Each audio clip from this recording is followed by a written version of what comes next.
Doctors Without Borders, Managing Cultural, Political, and Economic Risks in Africa. The mission of Doctors Without Borders, or Médecins Sans Frontières, is to provide assistance to populations in distress, to victims of natural or man-made disasters, or of armed conflicts, irrespective of race, religion, creed, or political convictions. They observe neutrality and impartiality in the name of universal medical ethics and the right to humanitarian assistance, and they maintain complete independence from all political, economic, or religious powers. MSF remains free to act independently without regard to political, military, or religious agendas, as nearly 90% of its funding comes from private non-governmental sources. A leader in providing humanitarian care to those in need, MSF has been at the forefront of providing health care during countless disasters such as the HIV/AIDS crisis, the Ebola outbreak, as well as providing reproductive care to women in Africa. As independent and private organizations, MSF has been able to provide care to people that local public clinics are unable to reach.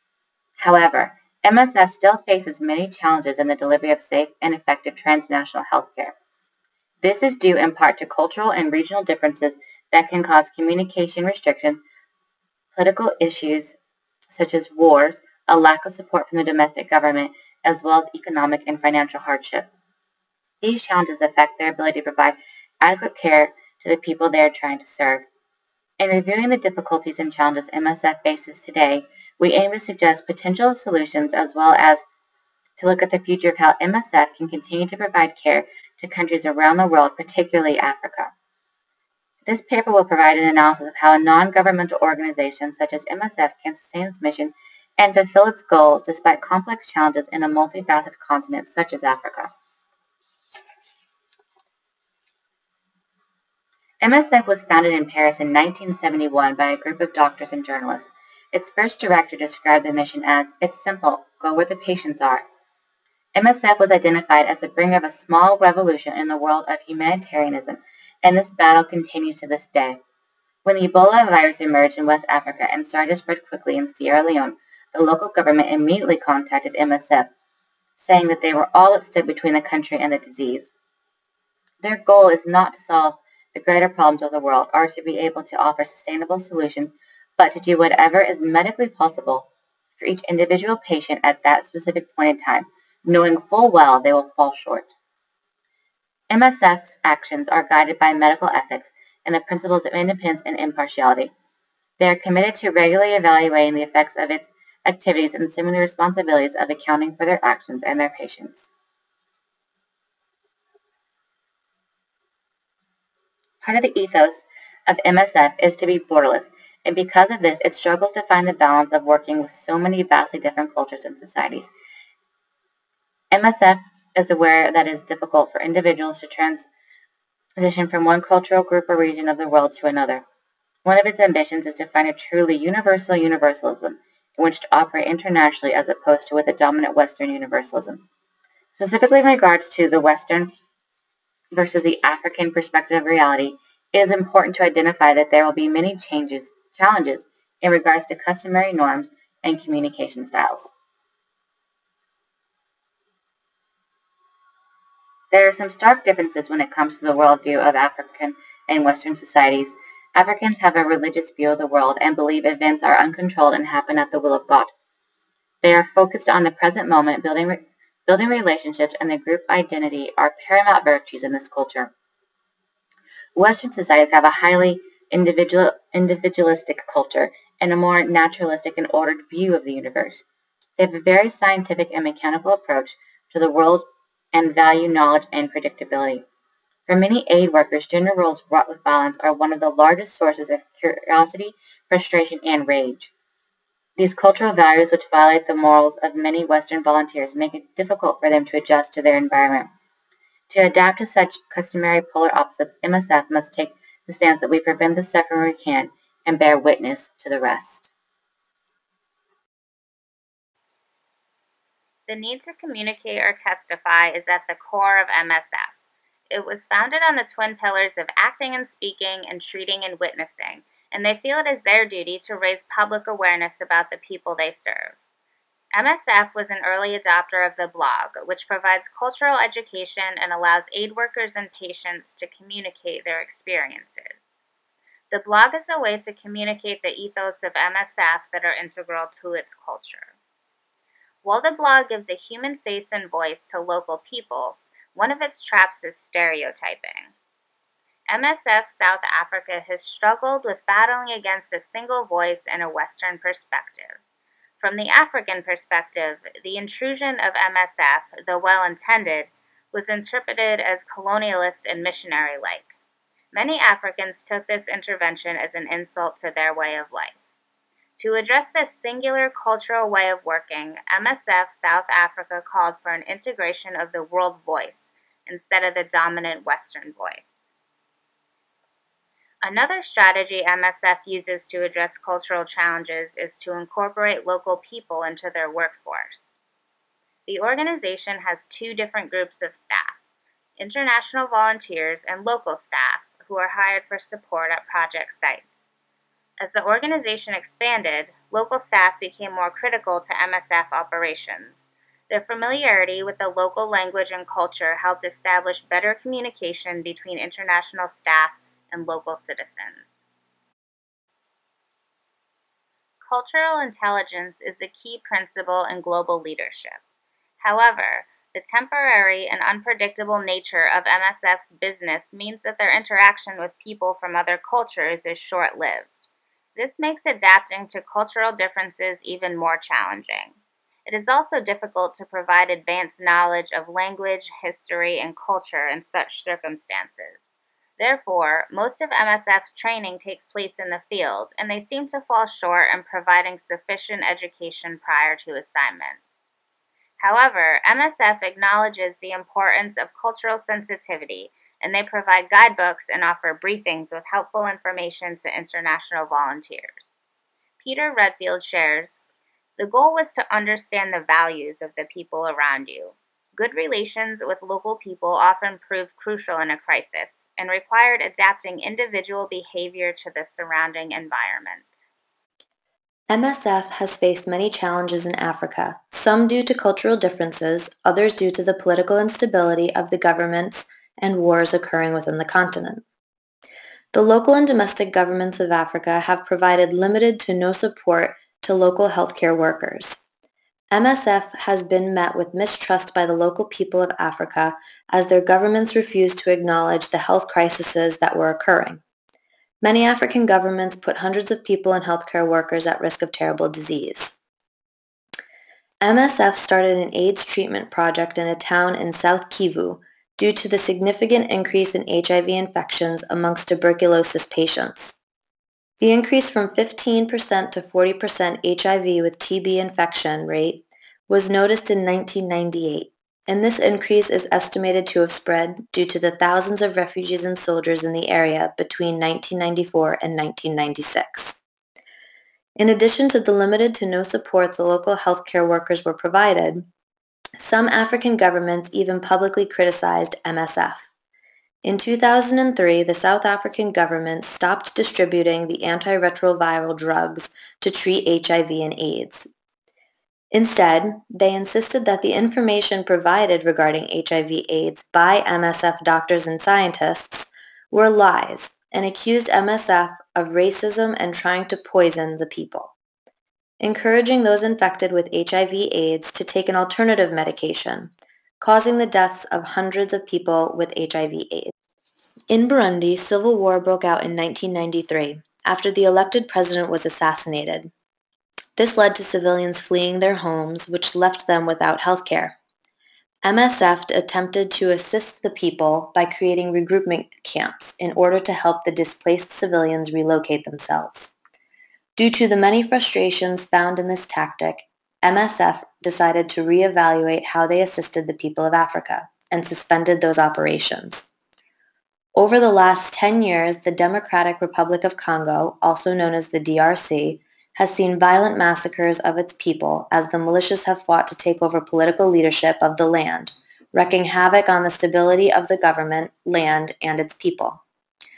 MSF has witnessed these terrible massacres and attacks on people who had no protection or aid from anyone besides MSF volunteers. Killing, torture, and rape were the weapons of this war. The surrounding international communities chose not to aid the innocent people being slaughtered during this genocide. Unfortunately, it is estimated that 75% of the Tutsis, a tribe living in Rwanda, had been murdered as a result of this genocide. As previously stated, many civilians became displaced because they had no choice but to leave their homes behind as a result of civil war erupting. While most of the civil wars and crises were the result of conflicts over power and government, some were due to a lack of resources. Food supply shortages and the slaughtering of endangered species sparked rebellions and conflict amongst the people of Africa. Drought also caused food supply shortages. In Zimbabwe, drought in 2015 caused damage to plants, and there was an estimated 32% drop in harvest for that year. The worst drought ever recorded occurred in South Africa in 1992. It affected the continent's largest producer in corn. Over 300,000 civilians were left without aid due to the increase of violence and fighting in Africa. The UN and aid agencies present had to be pulled out and their resources with them due to this increase of violence and fighting. Over 100,000 people were forced to flee from their homes as a result of this decision. MSF requested assistance to ensure that a level of safety be established for the people and asked that a massive organized deployment of aid occurred carrying basic needs for the people of Africa. MSF's international president, Dr. Joanne Liu, stated that there is a shocking lack of engagement and mobilization from the political leaders of the UN Security Council. Assistance had been non-existent outside of the capital, and there are lethal deficits of basic aids, including food, water, and shelter. Africa as a country had been neglected for years, and Liu called for assistance for the people. This mobilization in Africa needed to be started immediately in a deliberate and conscious way. Humanitarian aid from NGOs is the favored response of governments to political crises, and in turn, NGOs like those operating in Africa have become increasingly dependent on governments for financial support. However, there are pressures toward independence. MSF's goal is to maintain organizational independence while avoiding government involvement. To accomplish this, donations are necessary to do their work. The vast majority of MSF France's revenue comes from more than 5.7 million individual donors and private funders. They provide 89% of MSF's private income and more than 70% of its total funding. However, companies that offer such donations may sometimes engage in activities that contradict MSF's mission. In 2015, a rating agency for donors downgraded MSF, citing its cost effectiveness. MSF's surgical activity were criticized as costly. According to MSF, however, increasing demand for aid and fewer health organizations in war-torn countries, MSF's surgical activity was deliberate even though more costly. Since safe and affordable surgery is out of reach for 93% of people in Africa, MSF considers it to be cost-effective. In 2014, MSF France had an annual operating budget of 254 million euros, which came from individual donors. MSF France is now working to increase the share of neglected resources that comes from for-profit companies. Corporate partnerships that involve any kind of potential compromise of integrity can inspire dissent from staff members and other stakeholders. As MSF moved to attract corporate funders, there was an effort to limit the range of support that was accepted. The guidelines included a blacklist of industries that were off limits if they made more than 10% of its annual revenue from armaments, extractive industries, pharmaceuticals, or tobacco. The document also advises caution in accepting money from the gray list industries, which include gambling, alcoholic beverages, luxury goods, and agribusiness. Large companies who provide funding tend to ask for something in return. Finding partnership opportunities that meet requirements of the MSF policy has proved to be challenging, especially when under increasing pressure for cost effectiveness, impact, accountability, and performance. Funding for MSF has been fairly secure for the past years. However, the organization faces limitations in adequately meeting needs of certain populations and programs. One example is the struggle with HIV/AIDS pandemic. Sub-Saharan Africa accounted for an estimated 69% of all people living with HIV and 70% of all AIDS deaths in 2011. In 2000, MSF began to integrate the treatment of HIV/AIDS with the expensive antiretroviral drugs into its programs and advocated for adequate access at affordable prices to these medications. This decision was met with great hesitancy, strong resistance, and intense debate about the economic capacity of MSF to deal with an epidemic of this magnitude. The situation is made worse by drug differential pricing or price discrimination by drug companies. Drug costs vary under differential pricing based on pharmaceuticals' tiered pricing criteria. Drug companies offer the same medicines at vastly different prices in different countries. Many NGOs argue for equal access at the same prices to drugs. MSF has been the most vocal critic of differential drug pricing. MSF is advocating for a combination of policies to lower drug prices on a more sustainable basis. MSF is facing similar economic concerns for the Ebola outbreak. West Africa is vulnerable to the largest Ebola epidemic in history. MSF has taken a bigger role on providing relief for the outbreak since World Health Organization is lacking the funds to address this pressing global health need. However, Joanne Liu, president of MSF, said, MSF cannot be the world's doctor. We need to be careful that we don't spread ourselves too thin. The estimated cost of fighting the Ebola outbreak is rising. In 2014, World Health Organization estimated that it would cost $4.8 million to contain the outbreak. Later that same year, the figure had gone up to $988 million. MSF has deployed more than 1,300 international staff and 4,000 local people to fight Ebola in Guinea, Sierra Leone, and Liberia. In West Africa, MSF is running clinical trials of potential Ebola treatments, pushing for more research into the disease. The high cost of providing healthcare to the poor in Africa will continue to challenge MSF moving forward, as 462 million euros were spent in Africa alone in 2014. According to MSF's 2014 financial report, this constituted 66% of its total expenditures. The variety of preventative and treatment programs currently in place and MSF's future initiatives will continue to challenge the organization economically moving forward. MSF face incredible challenges on a regular basis in an effort to provide basic care and human needs to people in war-torn and disaster-stricken countries. They face challenges such as cultural differences, political and governmental restrictions, and financial struggles. To help mitigate cultural challenges, MSF would benefit by expanding their training programs to incorporate a more region-specific plan, incorporating the culture and language of the area prior to volunteer deployment. Training and support needs to continue and would supplement the initial orientation and include customized elements relating to the specific location and culture of the project. Additionally, the establishment of a leadership development training program would allow volunteers and staff to acquire additional insights and abilities. To alleviate some of the governmental issues within Africa and create an environment that will allow MSF volunteers to perform their jobs, the UN Security Council would need to become more heavily involved with regulations in regards to the African governments. Steps creating a plan modeled after international business ethics, using similar guidelines of multinational companies to create broad standards for NGOs are necessary. The creation of an agreement with national and domestic governments of Africa would require them to support NGOs and prevent negative criticism unless warranted. Creating an environment that allows for adequate medical treatment, the UN Security Council will need to provide a security team to assure a safe environment for volunteers and people of Africa in dangerous areas that are served.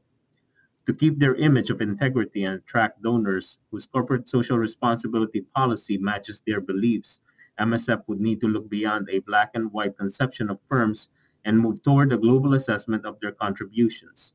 They must demonstrate global leadership and implement best business practices while continuing to protect their commitment to independence and to challenge pharmaceutical companies that overcharge for medication. They are in a unique position to influence the quality and accessibility of drugs, as well as improve pricing while aligning themselves with corporations that support their mission. MSF has faced many challenges in attempting to provide Africa with necessary medical supplies and basic human needs to its people. They continue to work towards solutions that will mitigate the cultural, political, and economic challenges they face, thereby improving the standard of healthcare and quality of life for those in need.